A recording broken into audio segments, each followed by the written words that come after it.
In the gas-lit exhibition halls of 19th century Europe, thousands gathered not to witness art or scientific marvels, but to gawk at a human being displayed, like an animal in captivity.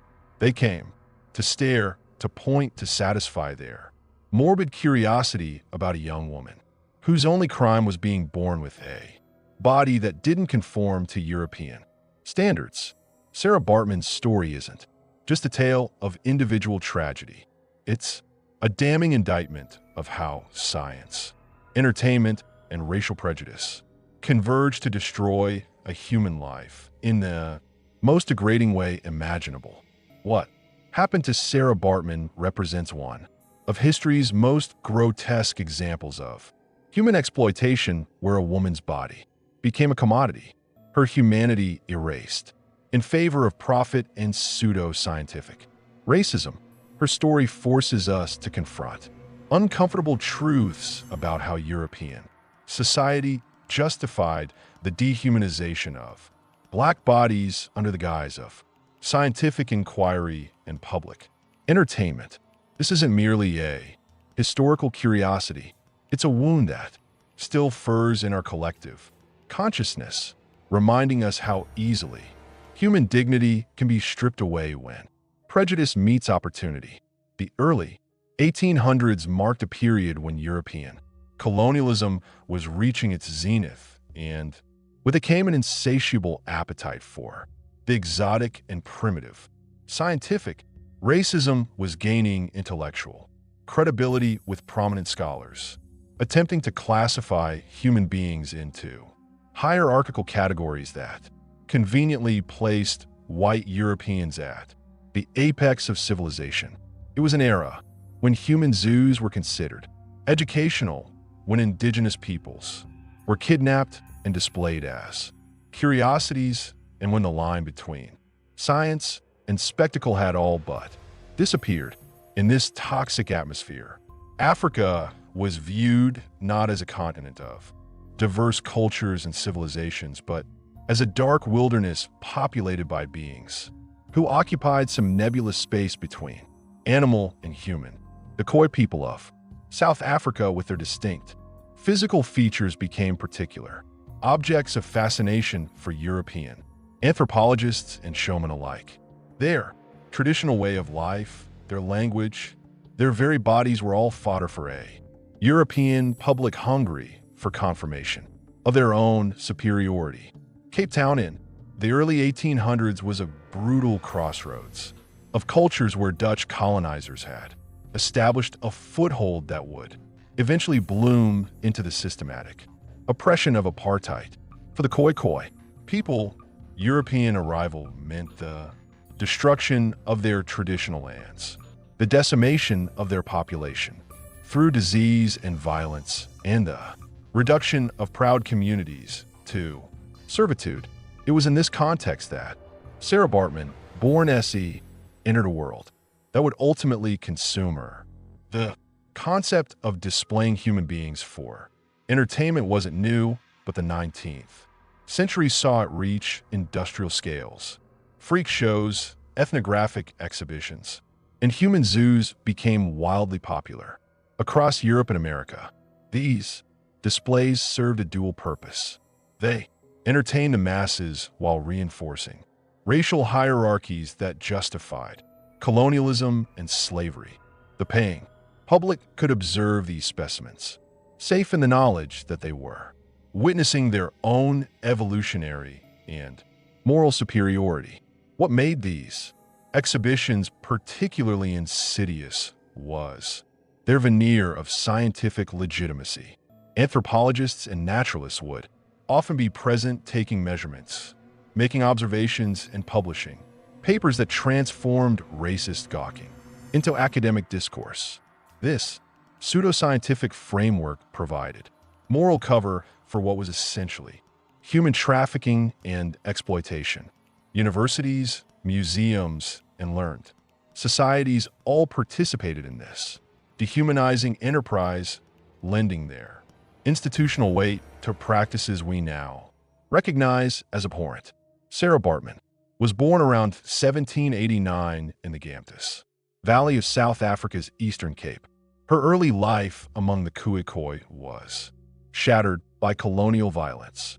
Her father was killed in a commando raid, part of the ongoing campaign by Dutch colonizers to seize Khoi-Khoi lands and cattle. Like many Khoi-Khoi women of her generation, she was forced into servitude working for a Dutch farmer named Peter Tessar near Cape Town. It was here that her fate would take its most tragic turn. The exact circumstances of how Sarah came to leave South Africa remain disputed, but what is clear is that she was convinced by Rick Caesar, possibly a relative of her employer, and a British ship's doctor named Alexander Dunlop, to travel to England. They promised her wealth and fame as a performer, painting a picture of opportunity that must have seemed like escape from her life of servitude. Whether she truly consented or was coerced, given the power dynamics at play, remains a painful question that haunts her story. The condition that would seal Sarah's fate was stereotypia, a genetic characteristic common among Khoi-Khoi women involving the accumulation of large amounts of fat on the buttocks. To European eyes accustomed to their own beauty standards, this natural variation appeared freakish and exotic. Combined with elongated labia, another genetic trait found among some Khoi-Khoi women, Sarah's body became a canvas onto which Europeans would project their fears, desires, and pseudo-scientific theories about racial difference.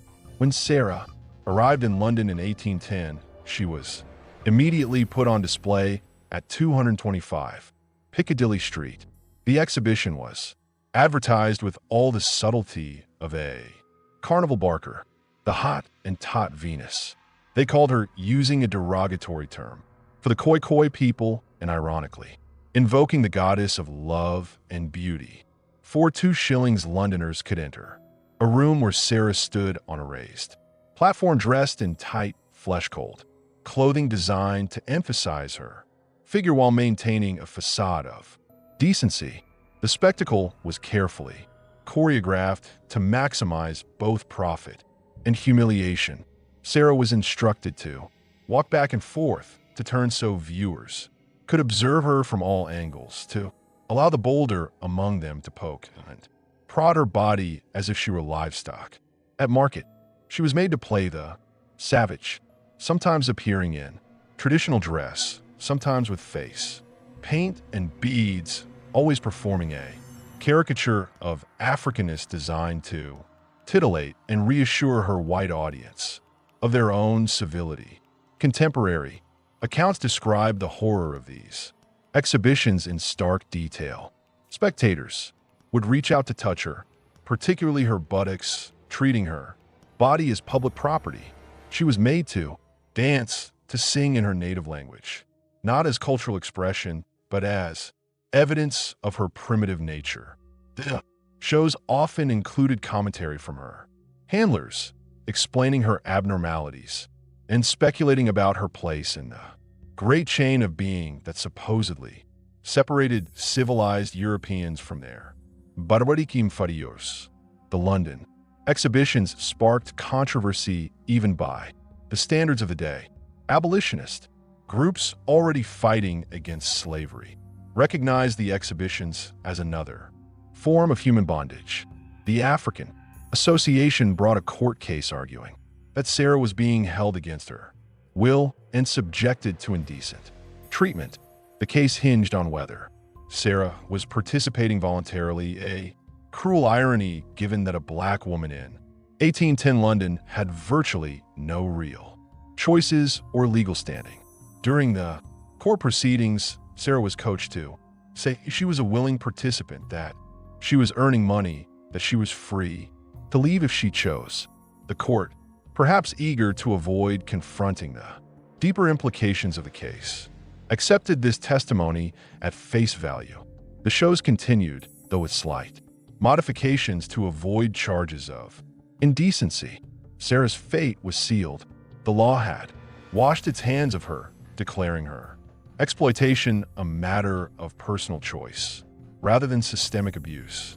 After the London controversy, Sarah's handlers decided to seek more receptive audiences.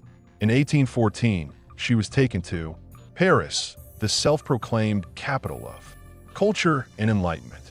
If London had been cruel, Paris would prove absolutely merciless. Here, she fell into the hands of Roe, a showman who exhibited animals, who displayed her alongside trained bears and other exotic creatures, making the dehumanization complete and literal. In Paris, the spectacle reached new depths of degradation. Sarah was displayed nearly naked, forced to wear only a small apron that barely covered her genitals. The French public, even more enthusiastic than their British counterparts, flocked to see the Hottentot Venus. She was made to perform in grand salons and squalid sideshows. Alike, her body scrutinized by everyone, from curious aristocrats to learned academicians who saw in her confirmation of their theories about racial hierarchy. The Parisian exhibitions attracted the attention of Khoi-Khoi, one of France's most prominent naturalists and a founder of comparative anatomy. Cuvier and his colleagues saw in Sarah not a human being, but a scientific specimen that could prove their theories about racial difference. They subjected her to extensive examinations while she lived, taking detailed measurements, making sketches, and writing observations that reduced her to a collection of anatomical curiosities. The physical toll of constant exhibition, combined with the psychological trauma of her treatment, began to destroy Sarah's health. She turned increasingly to alcohol, perhaps the only escape available from her daily humiliation. Contemporary accounts describe her as becoming withdrawn, her performances mechanical, the light in her eyes dimming as she realized there would be no escape from her captivity, no return to her homeland, no end to the daily degradation. By late 1815, Sarah's health had deteriorated dramatically. Years of exploitation, poor living conditions, and alcohol dependency had ravaged her body. She died on December 29th, 1815, at approximately 26 years old, though her exact age, like so much of her life, was never properly recorded by those who profited from her suffering. The official cause of death was listed as inflammatory and eruptive disease, possibly pneumonia or tuberculosis, though the truth is she died of Europe's cruelty. Even death brought no dignity or peace to Sarah Baartman. Within hours of her passing, Cuvier claimed her body in the name of science. He conducted a detailed autopsy, focusing particularly on those aspects of her anatomy that had been sexualized and exoticized during her life. He removed her brain and genitals, preserving them in jars of formaldehyde. He made a plaster cast of her body and had her skeleton prepared for display. Every violation she had suffered in life was continued and amplified after death. Cuviers' subsequent report to the French Academy of Sciences represents one of the most shameful documents in the history of anthropology. He described Sarah's anatomy in minute detail, comparing her to apes and suggesting she represented a missing link between animals and humans. He paid particular attention to her genitalia, describing them with apparent detail that revealed more about European sexual obsessions than any scientific truth. His conclusions reinforced every racist stereotype, providing pseudo-scientific justification for the continued oppression of African peoples. The preservation and display of Sarah's remains became a point of pride for the French scientific establishment. Her skeleton was mounted and displayed at the Musée de l'Homme in Paris, where it remained on public view until 1974. Her brain and genitals floating in there jars became objects of study for successive generations of anthropologists, each viewing, each examination, each Scholarly paper continued the exploitation that had begun in London and Paris, transforming a woman into an object lesson in European racism. 4. Over 150 years, Sarah Baartman's remains were owned by the French state, displayed as scientific curiosities that supposedly demonstrated African inferiority. Generations of museum visitors gazed upon her bones, reading plaques that described her as a specimen of the Hottentot race. Her preserved organs were studied by scientists who perpetuated the racial theories that had justified her exploitation. She had become in death what her exploiters had tried to make her in life, a thing rather than a person. The impact of Sarah's story extended far beyond her individual tragedy. The way she was displayed and discussed became a template for how Black women's bodies would be viewed in Western culture as exotic, hypersexual, and available for consumption. The stereotypes reinforced by her exhibition influenced everything from colonial policy to modern pornography, creating lasting damage to how Black women are perceived and treated. The scientific racism validated by QV's study of Sarah's body became instrumental in justifying colonialism, slavery, and later apartheid. The idea that African bodies were fundamentally different, more primitive, less human, provided intellectual cover for centuries of exploitation. Every measurement Cuvier took, every conclusion he drew, became ammunition for those who sought to maintain racial hierarchies. Sarah's body had been transformed into a weapon against her own people. The process of returning Sarah Baartman's remains to South Africa began in the 1980s as the anti-apartheid movement gained momentum. South African activists, scholars, and poets began to reclaim her story, transforming her from a symbol of exploitation into an icon of resistance. They demanded the return of her remains, arguing that her continued display in Paris was an ongoing act of colonial violence. The French scientific establishment initially resisted these calls, claiming that Sarah's remains were important scientific artifacts that belonged to all humanity. This argument that a woman's stolen body could be considered universal property revealed how little had changed in the underlying attitudes that had enabled her exploitation.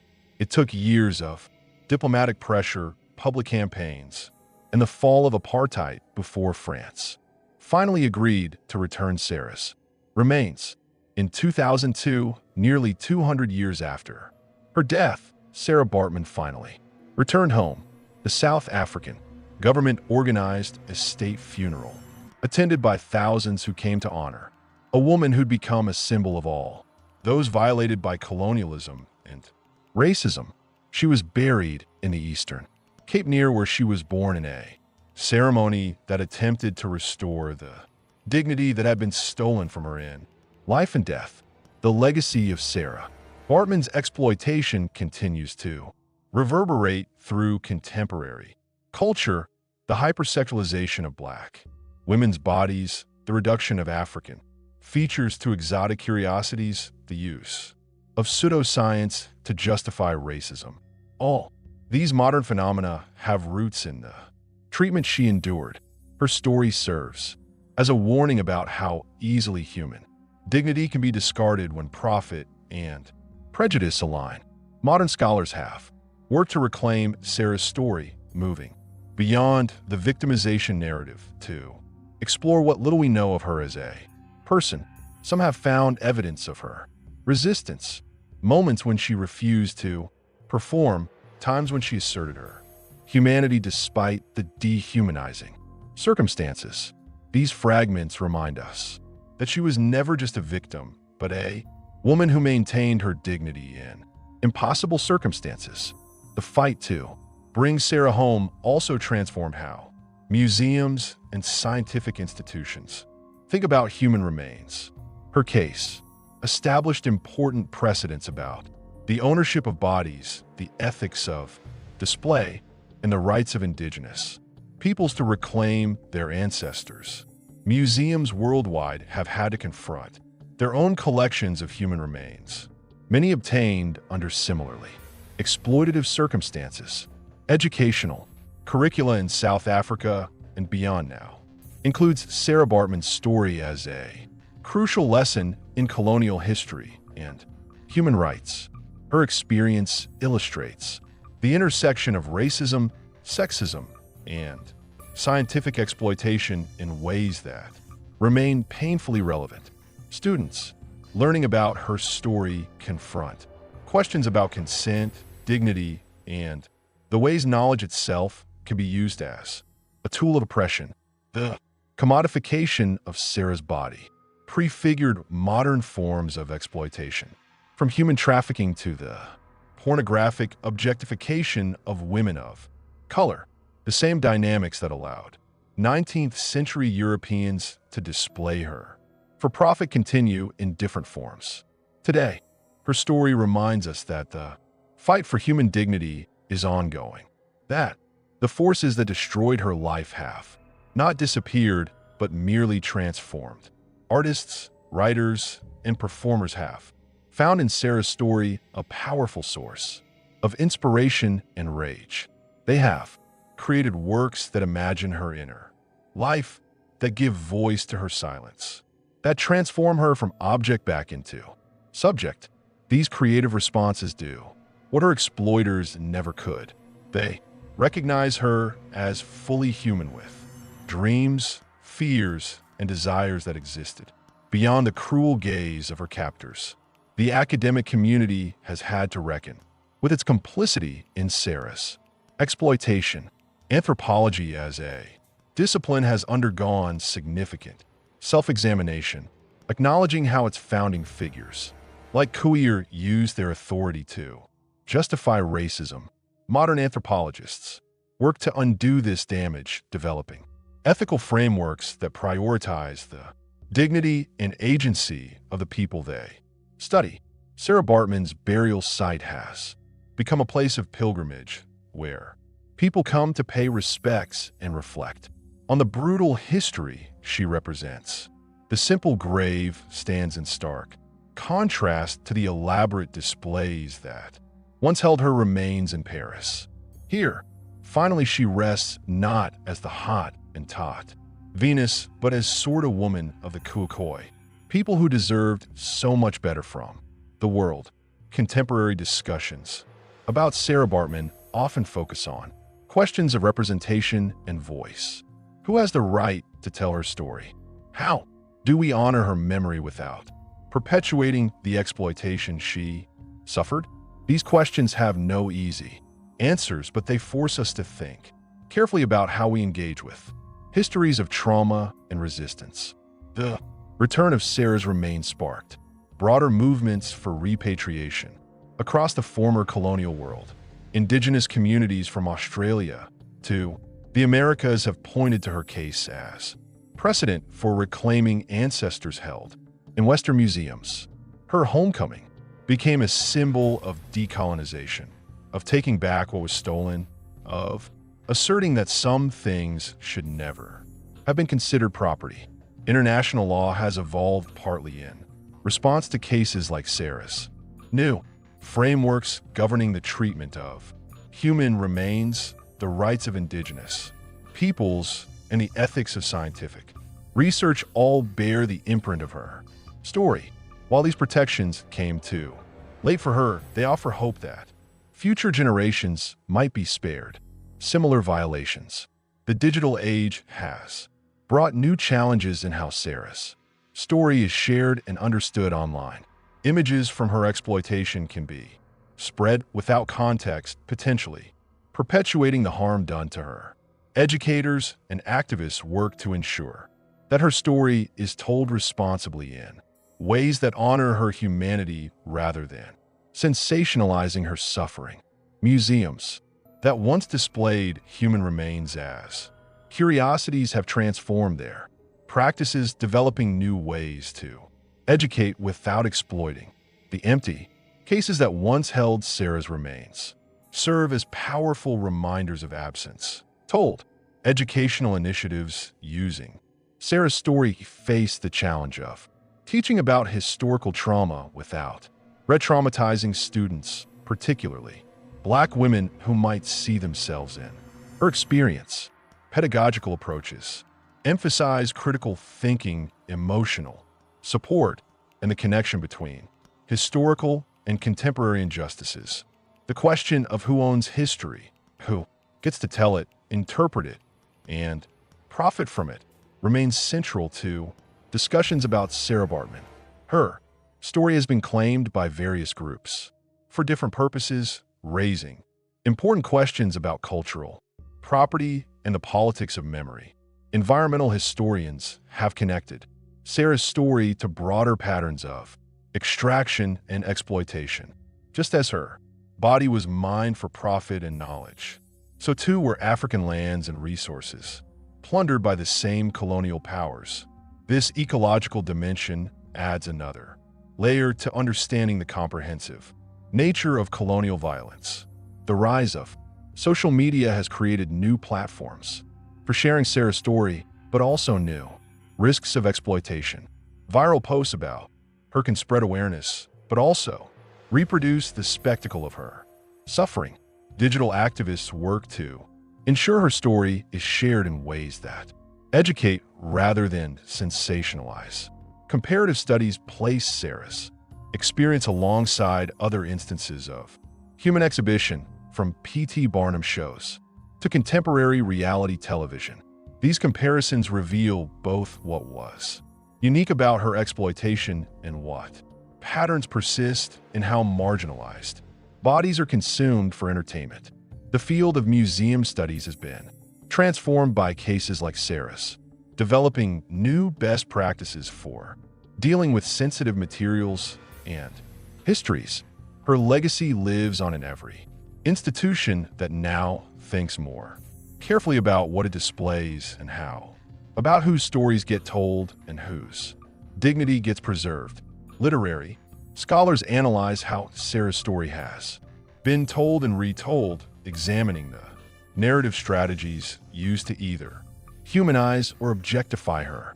These studies reveal how storytelling itself can be a form of justice or injustice depending on who controls the narrative and to what ends. The ongoing struggle for racial justice finds in Sarah's story both inspiration and warning. Her experience shows how far racism can go when unchecked, but her eventual homecoming also demonstrates that justice, however delayed, remains possible. She has become a symbol of both suffering and resistance. Medical ethics courses now often include Sarah's case as an example of how medical and scientific authority can be abused. Her story helps future healthcare providers understand the importance of consent, dignity, and cultural sensitivity. It serves as a cautionary tale about what happens when healing professions become tools of harm. The concept of restorative justice has been applied to Sarah's case, asking what it would mean to truly repair the damage done to her and her people.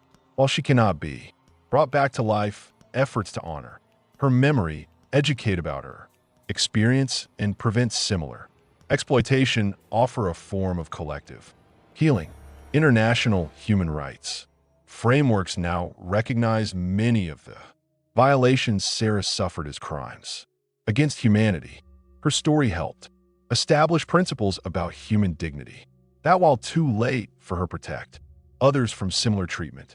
She has become posthumously a guardian of human rights. The courage of those who fought to bring Sarah home, from South African activists to sympathetic French officials, reminds us that justice requires allies across racial and national boundaries. Their efforts show how international solidarity can challenge even entrenched systems of oppression. Contemporary discussion about artificial intelligence and digital humanities raise new questions about Sarah's legacy as algorithms trained on biased historical data reproduce old prejudices in new forms. Her story warns us about how technological progress can perpetuate ancient evils if we're not vigilant. The transformation of grief into action characterizes much of the response to Sarah's story. Rather than simply mourning what was done to her, activists and scholars have channeled outrage into concrete changes in law, policy, and practice. Her suffering has not been in vain, but has sparked real transformation. Young people learning about Sarah Baartman often ask the most challenging questions. How could this happen? Why didn't anyone stop it? What would I have done? These questions force us to examine our own complicity in contemporary systems of oppression and our responsibility to resist them. The botanical metaphors often used in discussing Sarah, how she was plucked from her homeland, displayed like an exotic flower, preserved like a pressed specimen, reveal how colonialism reduced human beings to natural resources. These linguistic choices matter, shaping how we understand and perpetuate oppression. Disability scholars have examined how Sarah's story intersects with the history of displaying bodily difference. As freakish or exotic, her experience connects to broader patterns of turning physical variation into spectacle, of denying full humanity to those whose bodies don't conform to narrow norms. The economics of memory, who profits from historical tourism, who owns the rights to stories of trauma, remains contentious in Sarah's case, ensuring that any benefits from sharing her story flow to appropriate communities rather than exploiters requires constant vigilance. Climate change threatens the landscape where Sarah was born and buried, adding another layer of urgency to preserving her memory. Environmental destruction continues the colonial project of erasing indigenous connections to land, making the fight for climate justice inseparable from the fight for human dignity. The radical act of saying Sarah Baartman's real name, Sacha, represents a small but significant form of resistance. Each time we use the name her captives gave her, we participate in her objectification. Choosing to remember her by her own name insists on her personhood. Universities that once taught the racist theories used to justify Sarah's exploitation now offer courses examining how knowledge production can serve oppression.